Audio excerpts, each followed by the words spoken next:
Не покупаю книги, у меня читалка, и я их скачиваю в интернете. Молодежь, которая сейчас растет, подрастает, они привыкли вот в основном взять информацию с интернета.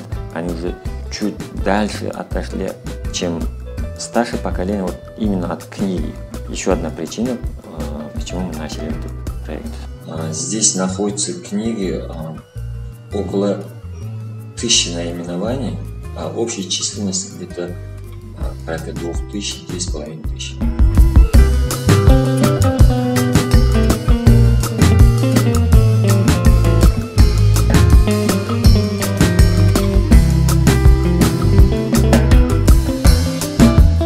Я была рада, если, например, появились такие книги, которые готовят к международному американскому